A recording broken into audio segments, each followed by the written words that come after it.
Good morning to all our radio listeners and to our Facebook Live viewers.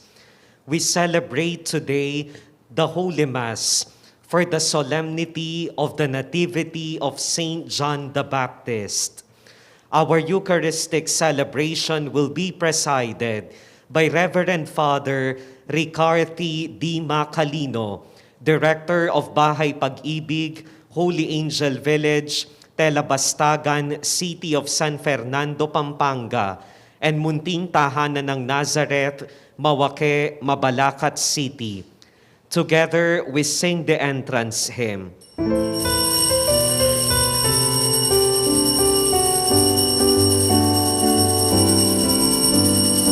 Gather the people, enter the feast. All are invited, the greatest and least. The banquet is ready, now to be shared. Join in the heavenly feast that God has prepared.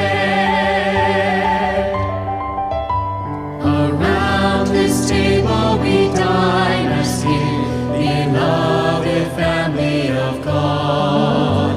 We share the body of Christ the Lord. Here we become what we eat.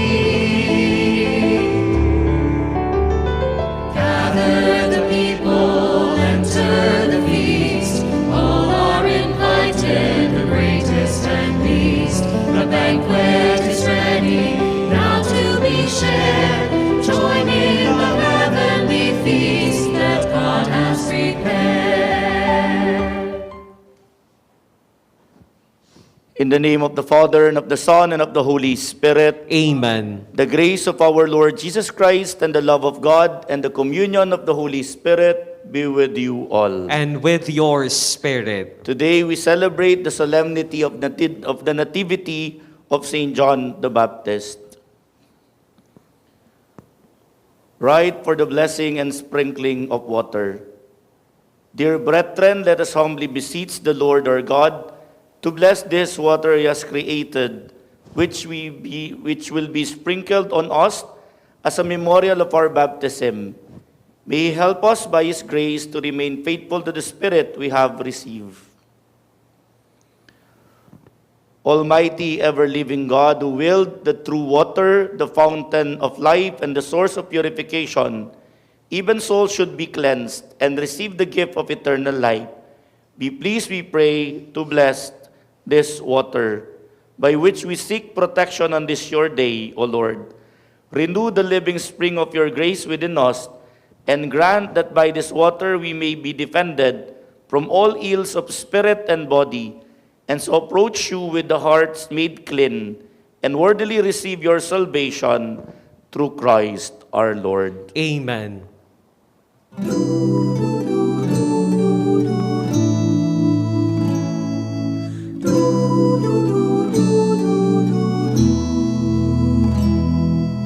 Tubig ng buhay, paglalakbay, patungo sa bagong buhay.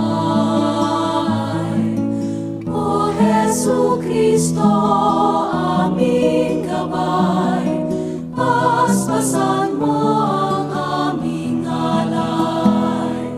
Bukal ng liwanag, nagbibigay ilaw sa mga bulag. Kami lumalapit sa iyong batis upang makakita.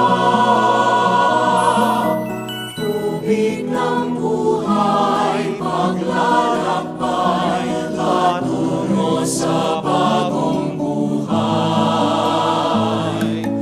O Jesu Cristo, aming gabay, paspasan mo ang aming alay. Gloria in excelsis Deo.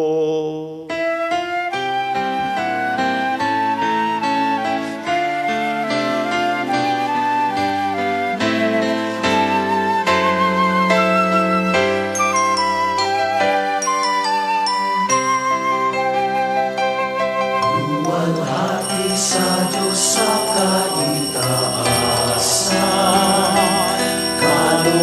sa lupa ay kapayapaan.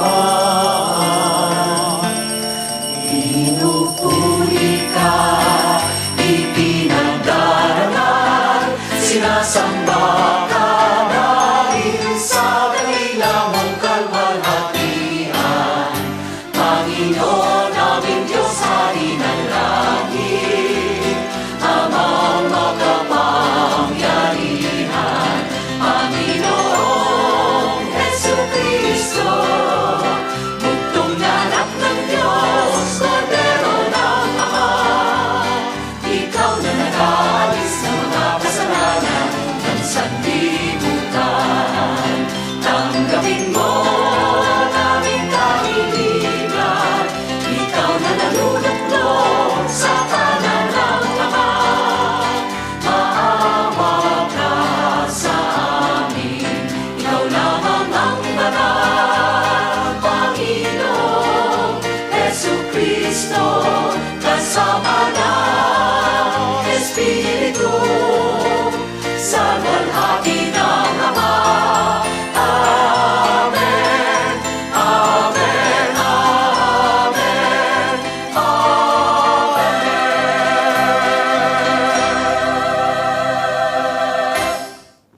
Let us pray. O God, who raised up St. John the Baptist to make ready a nation fit for Christ the Lord, give your people, we pray, the grace of spiritual joys and direct the hearts of all the faithful into the way of salvation and peace. Through our Lord Jesus Christ, your Son, who lives and reigns with you in the unity of the Holy Spirit, God, forever and ever. Amen. Let us listen to the word of the Lord.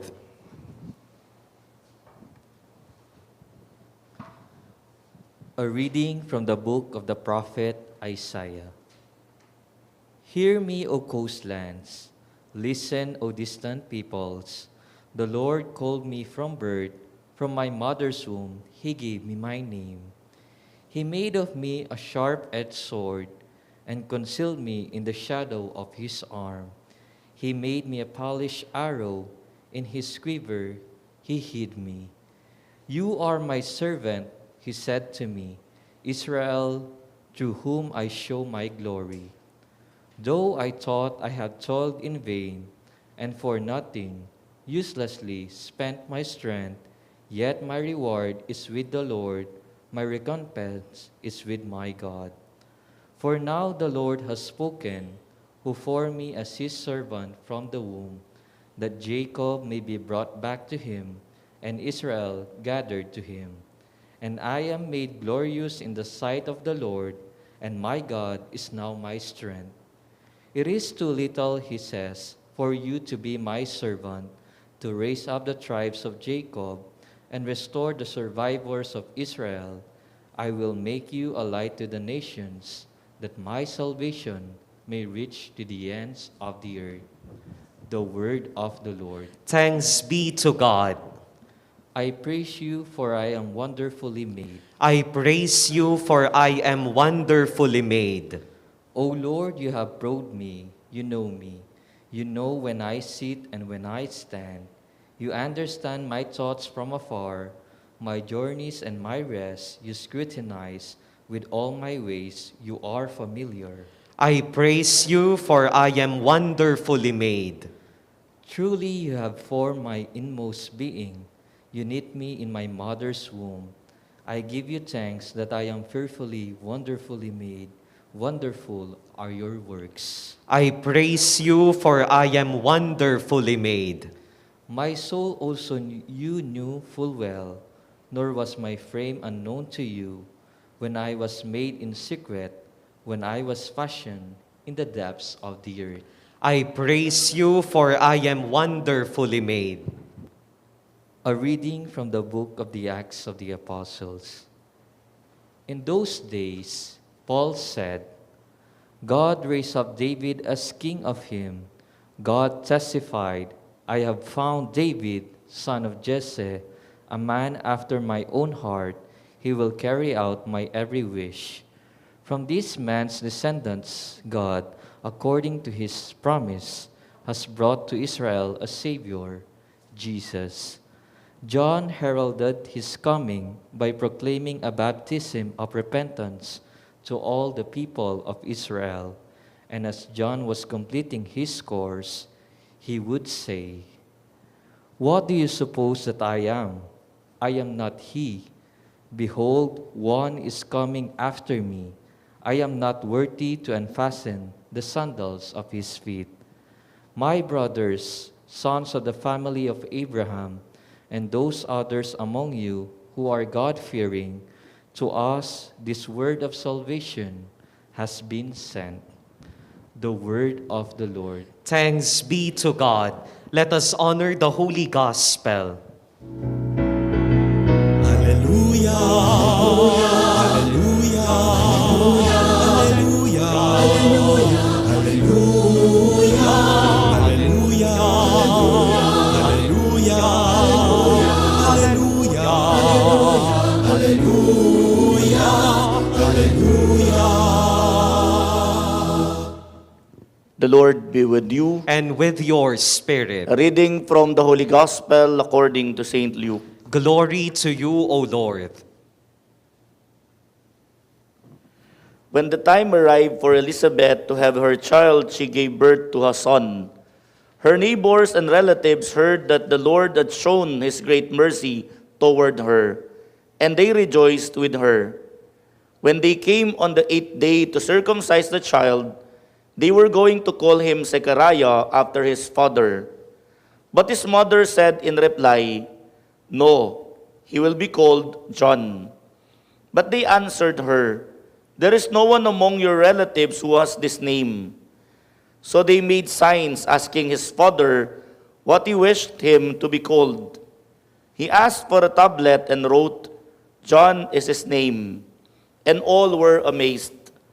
Immediately his mouth was opened, his tongue freed. He spoke blessing God. Then fear came upon all their neighbors, and all these matters were discussed throughout the hill country of Judea. All who heard these things took them to heart, saying, "What then will this child be? For sure the hand of the Lord was with him." The child grew and became strong in spirit, and he was in the desert until the day of his manifestation to Israel. The Gospel of the Lord. Praise to you, Lord Jesus Christ.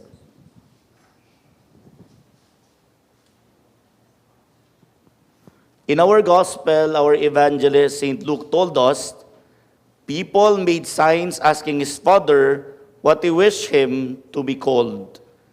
He asked for a tablet and wrote, "John is his name," and all were amazed. My dear brothers and sisters, today we celebrate the solemnity of the Nativity of St. John the Baptist. Allow me to deepen our reflection about him in 3 main points. First, we consider road signs. Second, humility. Third, the spirituality of the desert. Sa mga nagdadrive po, familiar kayo sigurado sa mga road signs, symbols, and directions. Kung napapansin niyo po sa mga road signs, they do not point to themselves. They always point to a sense of direction. Limbawa, no U-turn, no right turn, left turn. Yung traffic lights, stop, preparation to go, and go. Kung pupunta ka sa NLEX, basically makikita mo yung mga road directions, di ba? Bawa kung galing ka ng San Fernando, mag-enter ka ng NLEX, ano yung next mong exit point? San Simon exit. Pag hindi mo tinitignan yung mga 2 kilometers, San Simon exit, 500 meters, pag di ka nagpo-focus doon, lampas ka. Saan ka na mag-exit? Pulilan exit na po ang next. Ibig sabihin, ang road signs, symbols, road directions, They do not point to themselves. They point to a sense of direction. That is also St. John the Baptist. In his ministry, people were led to Jesus, not to himself. As a matter of fact, if you will study the four Gospels, there are people who considered John the Baptist as the promised Messiah. Pero sinabi niya, no, there is someone greater than me, and I am not worthy even to loose his sandals.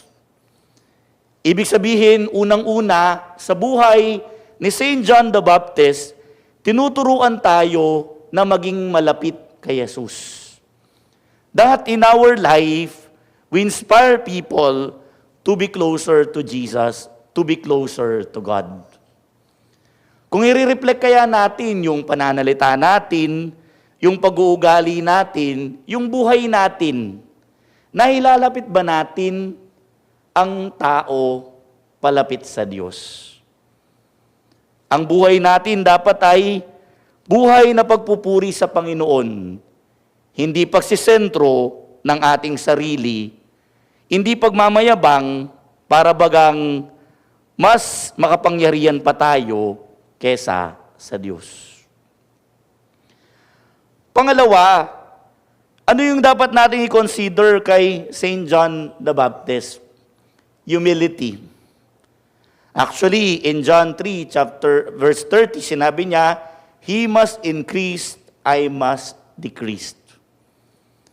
The more we know about God, the more we become successful, the more we should practice humility.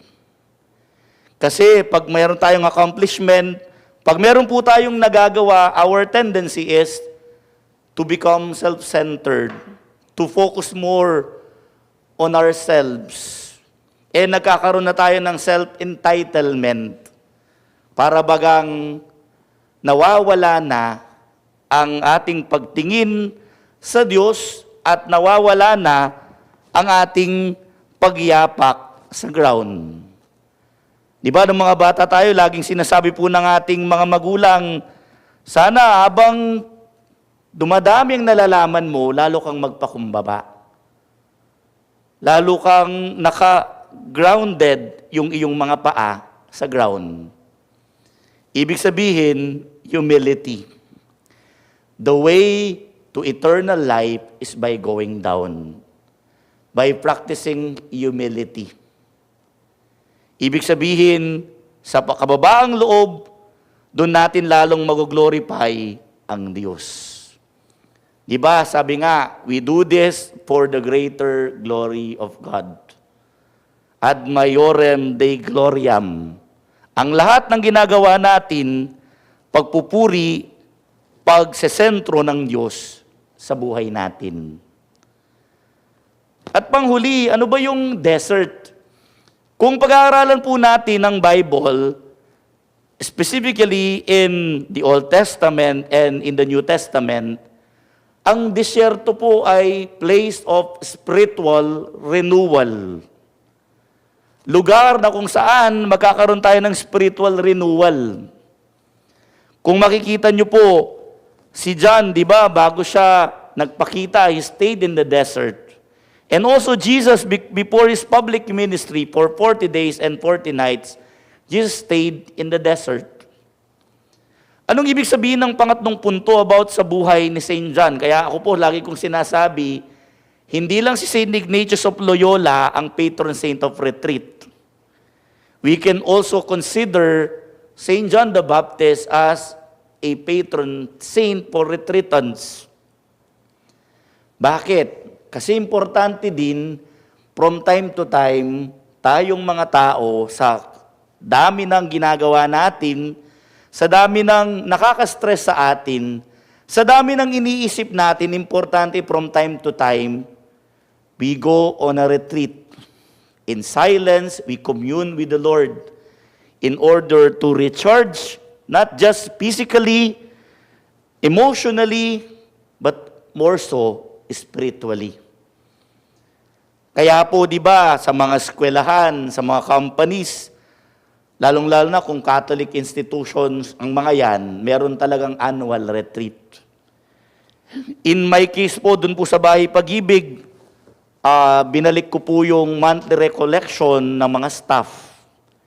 And also, we do team building activities and recollection in order for the staff to have spiritual strength in doing their apostolate, in taking good care of our elderly in our shelter home called Bahay Pag-ibig. Anong tatlong tinuturo sa atin ng dakilang kapistahan ng pagpapanganak o pagkakatawang tao or the birth of Saint John the Baptist? Na ang buhay niya hindi nakatuon sa kanya. He is the precursor, the forerunner of Jesus. Isinento ni Saint John, inihanda niya ang daan palapit kay Jesus. Naway tayo din sa lahat ng ating ginagawa, especially in this radio station, media practitioners. You lead people closer to Jesus. Ano man ang sitwasyon natin, ang context natin, katulad ni Saint John the Baptist, we lead people closer to God. That is my notion and philosophy of a priest. Nung pong naordinan ako, yun yung isang sinabi ko na na-inspire ako na maging pari dahil kay Aposeto. Because Aposeto is a person who leads people closer to God. At para sa akin, ganun din yung isang pari. Inilalapit ang tao sa Diyos. Kaya ako madali lang, pag i-check ko yung sarili ko, sa ginagawa ko ba, nalalapit ko yung Diyos sa tao pag hindi na, ibig sabihin hindi na ako nagiging tapat dun sa sinumpaang kong bukasyon. Kaya ako lagi kong dinadasal each day when I wake up, Lord, may I bring people closer to you this day. Ano man yung gagawin kong activity, it's either mag-aanoint ako ng may sakit, pero kung mimit na tao na sa meeting dito sa Bahay Pag-ibig, magmimisa ako, may I bring people closer to you, not to myself. At pangalawa, ang isang taong sumusunod kay Jesus, hindi mapagmataas ang loob, mapagpakumbaba. Katulad ni Saint John the Baptist, may we practice humility so that the Lord will increase and we must decrease. And thirdly, from time to time, when we experience depression, anxiety, physical or spiritual tiredness, it is good for us to enter the desert in order for us to experience spiritual renewal and nourishment. May Saint John the Baptist pray for us. Amen. Let us profess our faith. I believe in one God, the Father Almighty, maker of heaven and earth, of all things visible and invisible.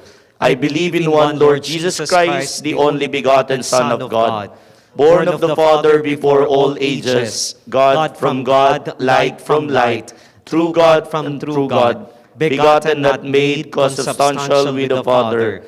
Through him all things were made, for us men and for our salvation. He came down from heaven, and by the Holy Spirit was incarnate of the Virgin Mary, and became man. For our sake he was crucified under Pontius Pilate. He suffered death and was buried, and rose again on the third day in accordance with the Scriptures. He ascended into heaven, and is seated at the right hand of the Father. He will come again in glory to judge the living and the dead, and his kingdom will have no end. I believe in the Holy Spirit, the Lord, the giver of life, who proceeds from the Father and the Son, who with the Father and the Son is adored and glorified, who has spoken through the prophets. I believe in one holy, Catholic, and Apostolic Church. I confess one baptism for the forgiveness of sins, and I look forward to the resurrection of the dead and the life of the world to come. Amen. Sisters and brothers, as we celebrate the birth of St. John the Baptist, we praise Jesus Christ through whom John was sanctified. Let our prayer be, Lord, hear us. Lord, hear us. We pray that the joy of John's birth may echo throughout the church today, for his life helps us more to fully appreciate the mission of Jesus, the Lamb of God. Let us pray to the Lord. Lord, hear us.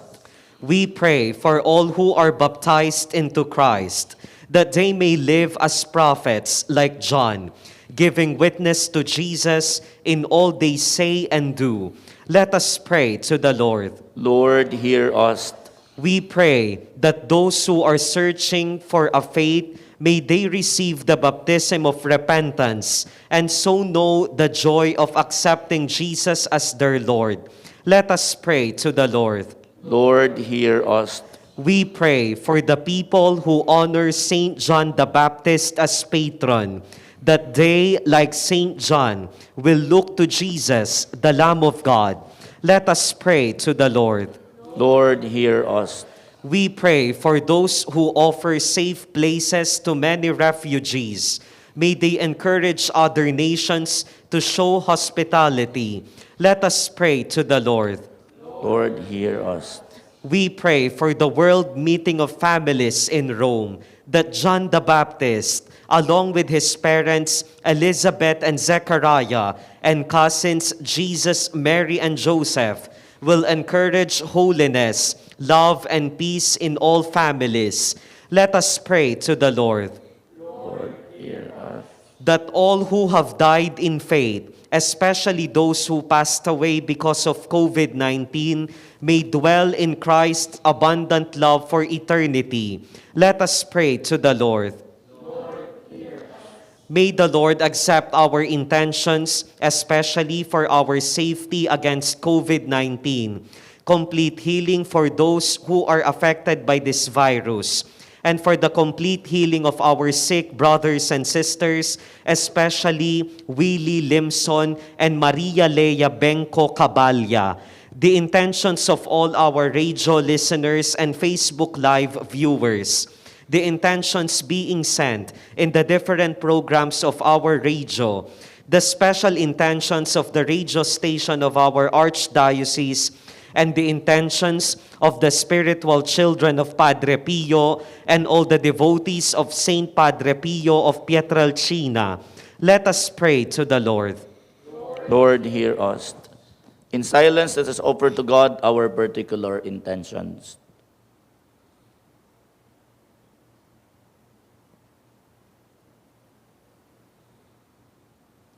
Let us pray to the Lord. Lord, hear us.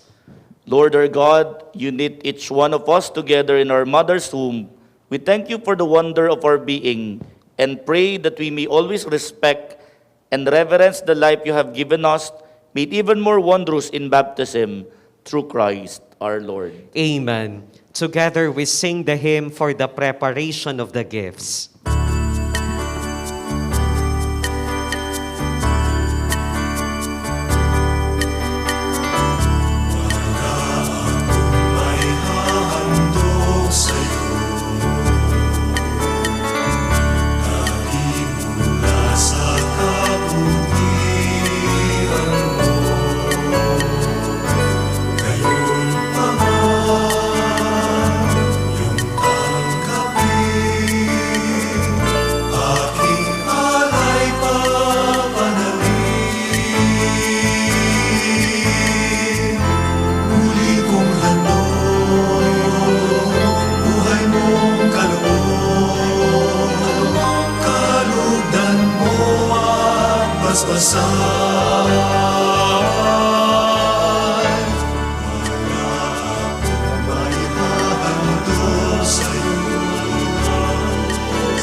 Aking alay pa manalangin.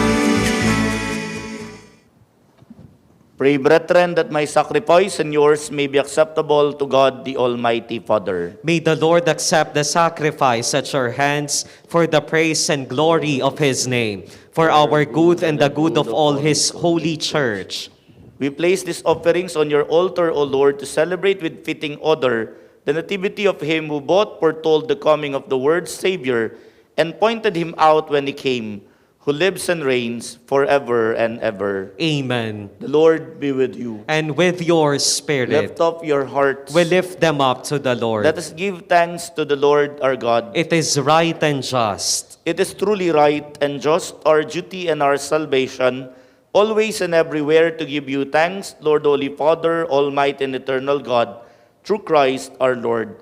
In his precursor, St. John the Baptist, we praise your great glory, for you consecrated him for a single honor among those born of women. His birth brought great rejoicing. Even in the womb he leapt for joy at the coming of human salvation. He alone of all the prophets pointed out the Lamb of redemption. And to make holy the flowing waters, he baptized the very author of baptism and was privileged to bear him the supreme witness by the shedding of his blood. And so, with the powers of heaven, we worship you constantly on earth, and before your majesty, without end, we acclaim.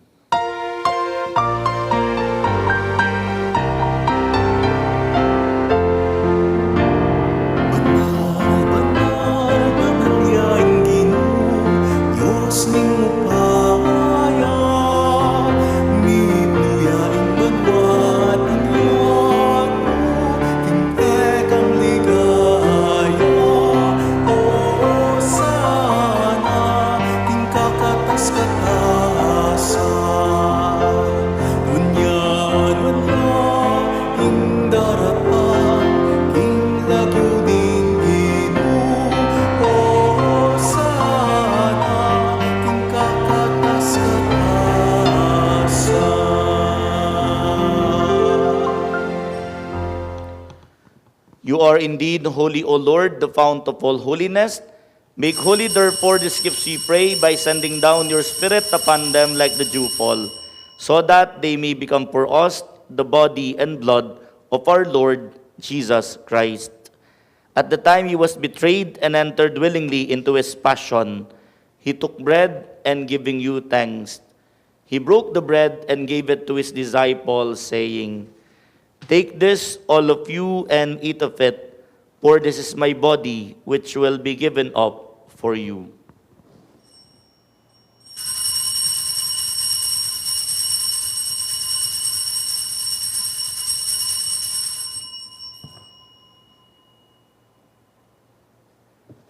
In a similar way, when supper was ended, he took the chalice, again giving you thanks.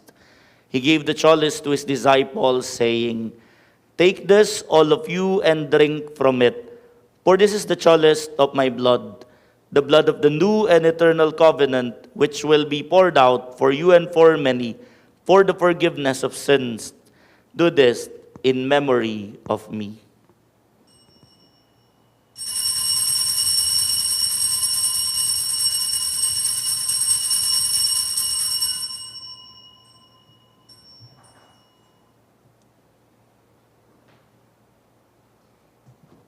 Let us proclaim the mystery of faith.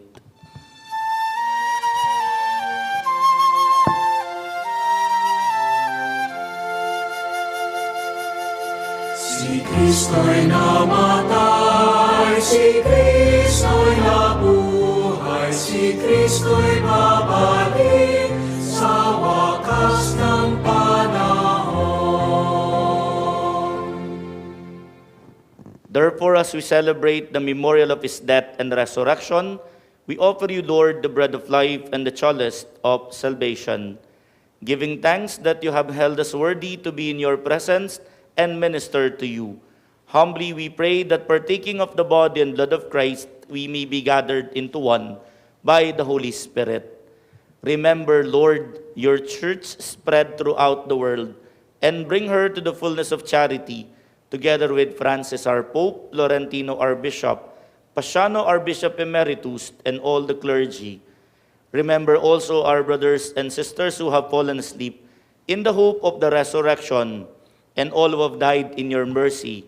Welcome them into the light of your face. Have mercy on us all, we pray, that with the Blessed Virgin Mary, Mother of God, with blessed Joseph, her spouse, with the blessed apostles, and all the saints, with Saint John the Baptist, Saint Padre Pio Pietrelcina, who have pleased you throughout the ages, we may merit to be co-heirs to eternal life, and may praise and glorify you through your Son, Jesus Christ.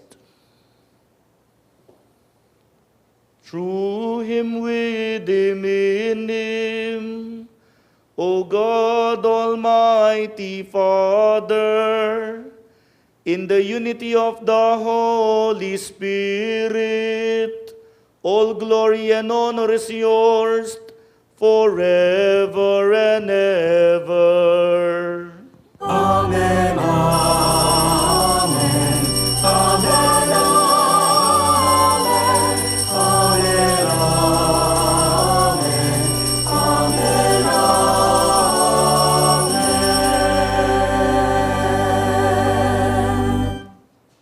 At the Savior's command and formed by divine teaching, we dare to pray.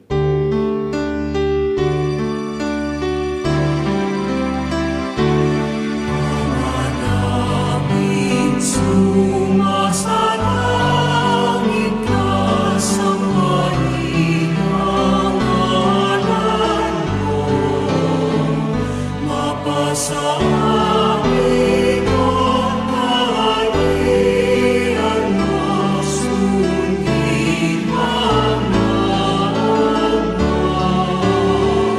Dito sa lupa, maranang sa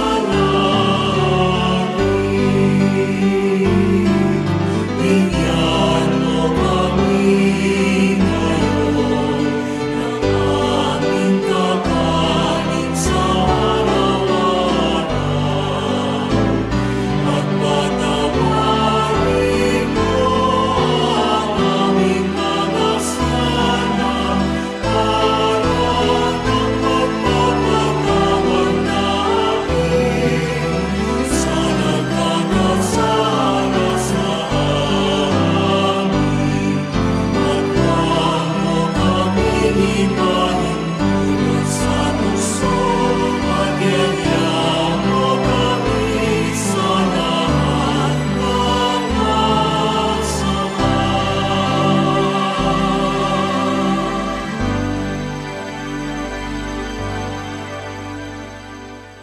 Deliver us, Lord, we pray, from every evil. Graciously grant peace in our days, that by the help of your mercy we may be always free from sin and safe from all distress, as we await the blessed hope and the coming of our Savior, Jesus Christ. For the kingdom, the power, and the glory are yours, now and forever. Lord Jesus Christ, who said to your apostles, "Peace I leave you, my peace I give you," look not on our sins, but on the faith of your church, and graciously grant her peace and unity in accordance with your will, who live and reign forever and ever. Amen. The peace of the Lord be with you always. And with your Let spirit. us offer each other the sign of peace.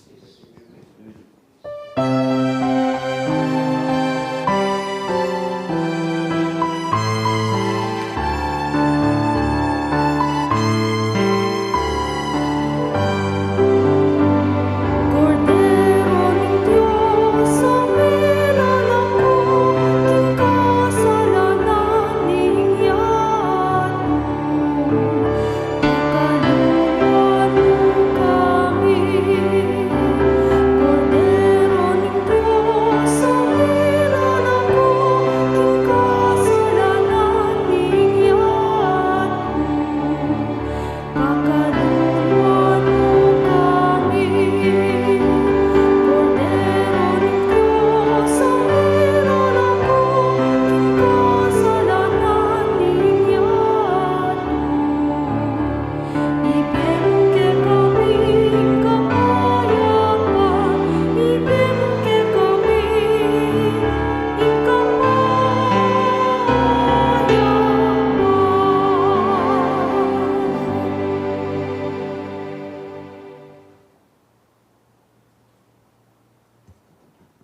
Behold Jesus, the Lamb of God. Behold him who takes away the sins of the world. Blessed are we who are invited to the supper of the Lamb. Lord, I am not worthy that you should enter under my roof, but only say the word, and my soul shall be healed.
For our radio listeners and Facebook Live viewers who cannot physically receive the communion, we will join you in praying the act of spiritual communion. My Jesus, I believe that you are present in the most holy sacrament. I love you above all things, and I desire to receive you into my soul. Since I cannot at this moment receive you sacramentally, come at least spiritually into my heart. I embrace you as if you were already there and unite myself wholly to you. Never permit me to be separated from you. Amen. Please all rise. Let us pray. Having feasted at the banquet of the heavenly Lamb, we pray, O Lord, that finding joy in the nativity of St. John the Baptist, your church may know as the author of her rebirth, the Christ whose coming John foretold, who lives and reigns forever and ever. Amen. The Lord be with you. And with your spirit. And may Almighty God bless you, the Father, the Son, and the Holy Spirit. Amen. The Mass has been offered. Let us go in peace to love and serve the Lord. Thanks be to God.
Exorcism prayers to stem the scourge of the pandemic. Our help is in the name of the Lord, Who made heaven and earth. in the name of the Father, and of the Son, and of the Holy Spirit. Amen. The Lord be with you. And with your spirit. Act of contrition. O my God, I am heartily sorry for having offended you, and I detest all my sins because I dread the loss of heaven and the pains of hell.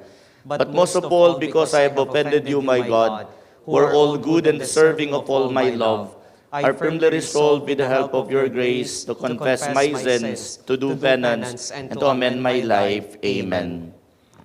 Prayer of trust in the divine mercy. Most merciful Jesus, I turn to you in my need. You are worthy of my complete trust. You are faithful in all things.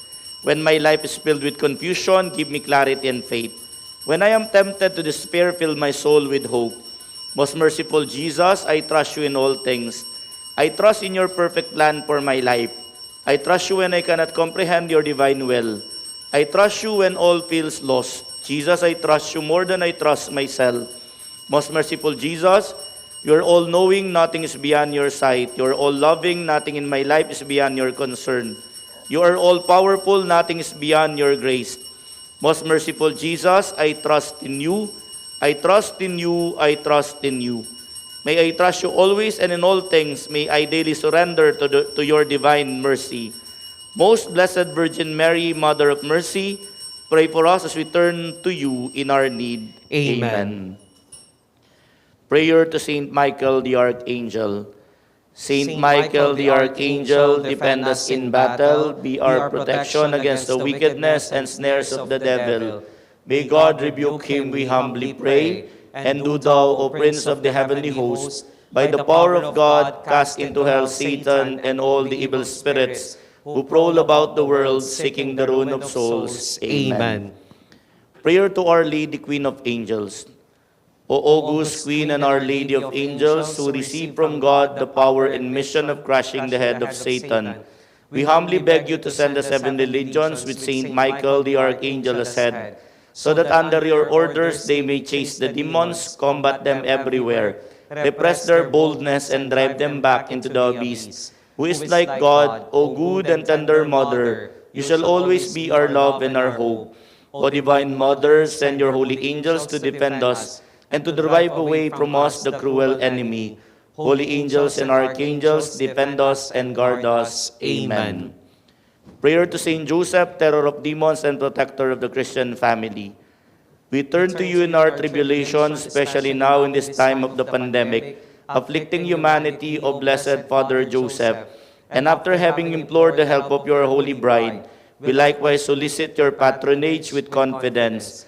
By the affection that has united you to the Immaculate Virgin, Mother of our God, and by the paternal love with which you have surrounded the infant Jesus, we beg you to look with kindness at the inheritance with that Jesus Christ has won at the price of his blood. and to assist us in our needs. Protect, O most wise guardian of the Holy Family, the chosen race of Jesus Christ. Preserve us, O loving Father, from all taint of error and corruption. Be favorable to us, O our very powerful Liberator. From heaven, protect us in the fight we deliver to the power of darkness. And just as you once snatched the infant Jesus from the peril of death, today defend the Holy Church of God against pitfalls of the enemy and all adversity. Cover each of us with your perpetual protection, so that by your example and supported by your help, we may live holy and virtuous lives. Grant us that we may have a holy and peaceful death and be able to reach eternal bliss in the kingdom of God. Protect all the members of our families. To you we entrust them all, that they may be saved from their present sorrow and from eternal ruin. Amen. Amen. Prayer to the Holy Guardian Angel. Angel of God, my guardian dear, to whom God's love commits me here, ever this day be at my side, to light and guard, to rule and guide. Amen. Prayer of authority. Lord Jesus Christ, in your most holy and powerful name, I bind and silence all powers and forces that do not accept you as Lord and King.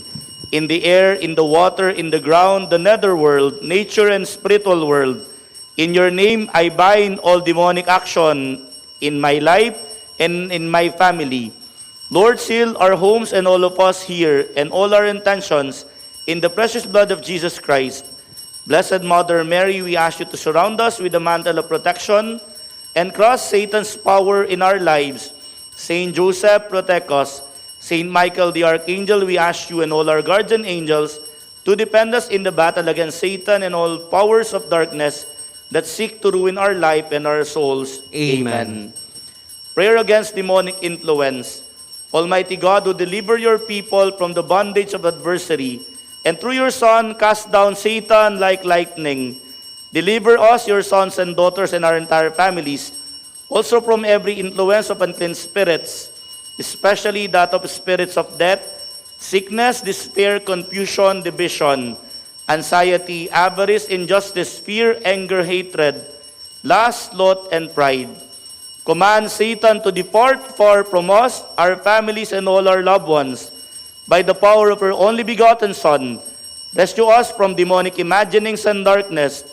Fill us with the light of the Holy Spirit, that we and our kindred may be guarded against all snares of crafty demons. Grant that an angel will always go before us and lead us to the path of righteousness all the days of our life, to the honor of your glorious name, Father, Son, and Holy Spirit, now and forever. Amen. Oratio Imperata for protection against COVID-19. Merciful and compassionate Father, we confess our sins and we humbly come to you to find forgiveness and life. We come to you in our need to seek your protection against the COVID-19 virus that has disturbed and claimed many lives. We ask you now to look upon us with love, and by your healing hand dispel the fear of sickness and death. Restore our hope and strengthen our faith. We pray that you guide the people tasked to find cures for this disease and to stem its transmission. Bless our efforts to use the medicines developed to end the pandemic in our country. We pray for our health workers that they may minister to the sick with competence and compassion. Grant them health in mind and body, strength in their commitment, protection from the disease. We pray for those afflicted, may they be restored to health. Protect those who care for them, grant eternal rest to those who have died. Give us the grace in these trying times to work for the good of all and to help those in need. May our concern and compassion for each other see us through this crisis and lead us to conversion and holiness. Grant all this through our Lord Jesus Christ, your Son, who lives and reigns with you in the unity of the Holy Spirit, God forever and ever. Amen. We fly to your protection, O Holy Mother of God. Do not despise our petition and our necessities, but deliver us always from all dangers, O glorious and blessed Virgin. Amen. Our Lady, Health of the Sick. Pray for us. Saint Joseph. Pray for us. Saint Michael the Archangel. Pray for us. Saint Raphael the Archangel. Pray for us. Saint Roque of Montpellier. Pray for us. Saint Lorenzo Ruiz. Pray for us. Saint Pedro Calungsod. Pray for us. Saint John the Baptist. Pray for us. Saint Padre Pio of Pietrelcina. Pray for us. Deliverance and infilling prayer. In the name of Jesus of Nazareth, through his tremendous powers, God, and through his most powerful and salvific name, I rebuke, repudiate, bind, and cast out all spirits not of the Holy Spirit. And I command you in the name of Jesus to depart right now from this place and from this people, and go immediately and directly to the foot of the cross and never to return. O most Holy Spirit, enter to the empty spaces left by the spirits, and fill us and this place with your presence, love, and protection. Please do not allow these spirits to return. Cleansing prayer. Heavenly Father, in the name of Jesus Christ, our Lord and Savior, by the power of the Holy Spirit, we pray that the cleansing power of the precious blood of your Son come upon us right now. Purify us and wash us clean with the blood of Jesus, from the top of our heads down to the very soles of our feet.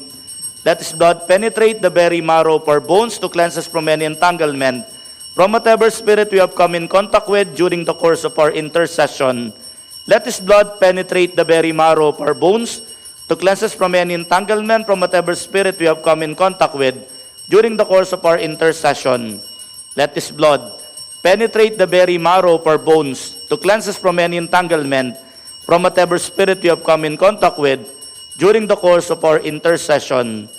Anoint us with the gifts of the Holy Spirit, and repress our body, soul, and spirit, and may the sign of your Holy Cross drive away all evil spirits from us. Amen. The Lord be with you. And with your May spirit. the Lord bless you, heal you from all sickness, and deliver you from all evil. In the name of the Father, and of the Son, and of the Holy Spirit. Amen. Let us praise the Lord. And give him thanks.